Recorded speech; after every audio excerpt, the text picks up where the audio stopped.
Salut à tous, aujourd'hui je voudrais vous parler d'une chose qui va très certainement vous intéresser, c'est-à-dire toutes les applis qui vont vous faciliter la vie pour vos déplacements et vos voyages au Japon. N'ayant pas d'iPhone, la vidéo se concentrera sur les applis Android, mais la plupart existant aussi sur iOS, cette vidéo reste pertinente pour les utilisateurs de la pomme. Si jamais la même appli n'existait pas sur iOS, cette vidéo permettra néanmoins de vous faire une liste des applis équivalentes à préparer. Voilà, pour commencer de façon logique, je vous conseille de vous munir d'une appli de navigation dite générale, couvrant tout le Japon et tous les types de transports. C'est très important. En effet, quelle que soit la qualité d'une appli sur le métro de Tokyo ou Osaka ou autre, cela ne vous sera pas très utile et pourra même vous faire perdre un temps fou, car l'appli ne prendrait pas en compte les différentes options de trajet comme le train ou le bus, etc. Ce qui fait souvent une énorme différence. Donc pour ce qui est des applis générales, la plus connue, celle qu'il vous faudra dans tous les cas, c'est bien évidemment Google Maps. Cette appli vous permettra de simuler vos trajets d'un point A à un point B, même si ces points sont en plein milieu d'une route liée à aucun établissement ou point de repère particulier. Et Google vous proposera plusieurs trajets, incluant les prix avec tous les moyens possibles, que ce soit métro, bus, train ou même voiture, ferry, vélo et même à pied.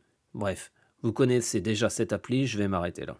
Et n'oubliez pas que vous pouvez télécharger la carte en avance pour éviter d'utiliser Internet sur place ou de devoir trouver un point Wi-Fi. Mais c'est aussi important d'avoir une seconde appli pour comparer. C'est pourquoi je voudrais aussi vous parler de Japan Transit Planner, qui vous permettra d'avoir aussi les infos et même l'accès à l'achat aux billets de type Day Pass, qui peut devenir très vite plus intéressant en termes de coût, généralement après seulement 3 ou 4 trajets dans une même journée. Cette appli est en français et vous offre aussi toutes les infos que vous aviez avec Google Maps concernant les transports en commun. Elle vous indique également les wagons à privilégier pour éviter de marcher tout le long du quai lors des changements. Après les cartes générales, je vous conseille également de vous munir des cartes plus locales destinées au tourisme d'une ville telle que Tokyo, Kyoto, Osaka, etc. Pour Tokyo, regardez ce que vous offre cette super appli, Tokyo Guide de voyage. Je vous mets le lien dans la description de la vidéo à chaque fois. Et cette appli existe aussi en version Kyoto et Osaka. Devinez le nom? Kyoto Guide de voyage. Osaka Guide de voyage. Bon, en fait, ils auraient pu faire une seule appli pour finir. Une fois que vous avez planifié où vous allez aller, n'hésitez pas à checker s'il existe une appli dédiée. Rien qu'en regardant, je peux voir qu'il existe des applis telles que Visite du Palais Impérial ou Universal Studio Japan, etc. Ces applis sont gratuites, alors n'hésitez pas, vous pouvez toujours désinstaller si vous ne l'utilisez pas. Bon, je crois qu'on a fait le tour des cartes et des guides. De quoi un voyageur au Japon pourrait encore avoir besoin? D'un hôtel, bien sûr. Vous pouvez bien sûr passer par la plus connue, à savoir TripAdvisor, mais je vous conseille aussi de double-checker avec Google Maps, car parfois il peut y avoir des manipulations dans les notes ou commentaires, quelle que soit l'appli d'ailleurs. Sinon, je vous conseille fortement cette appli japonaise, la plus connue, qui s'appelle Jalan. Je n'ai pas réussi à la mettre en français ou en anglais sur mon téléphone, peut-être parce que ce dernier est installé en japonais.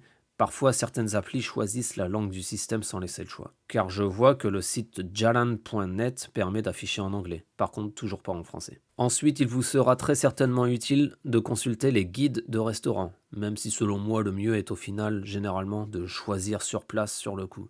Je vous conseille les deux plus grandes applis du Japon, Gurunavi et Tabelogu. Alors là aussi, je n'ai pas réussi à changer la langue de l'appli sur mon téléphone, mais sur le net, gurunavi.com et tabelog.com le permettent.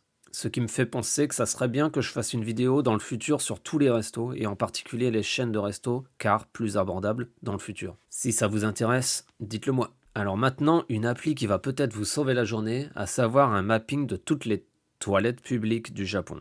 Au départ, je pensais que ce serait que pour Tokyo, mais non, ça donne bien toutes les toilettes de tout le Japon. Le nom en anglais de l'appli semble être Emergency Restroom Search Map et en japonais Toire Jouhou Kyoyu Mappukun. Bon, je vous mets le lien dans la description. Pour la météo, vous pouvez tout simplement taper météo dans Google ou autre moteur de recherche, voire utiliser votre appli habituelle, car elles sont généralement internationales. Je veux dire qu'elles donnent la météo de tous les pays du monde, en général.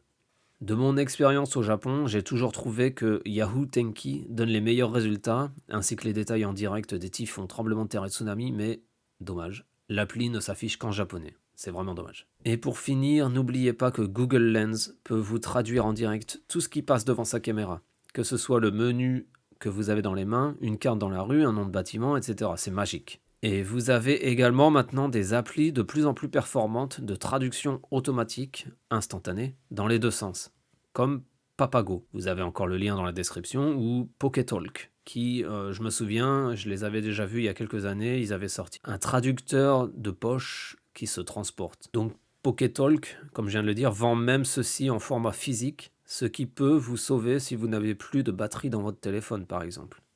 Des magasins d'électronique tels que Yodobashi Camera ou Big Camera le vendent. Vous pouvez l'essayer avant d'acheter. Bon, je vais arrêter la vidéo sinon je vais jamais la sortir. Merci à tous d'avoir regardé et si vous avez d'autres applis à suggérer, surtout n'hésitez pas à partager en commentaire. A très bientôt, matane.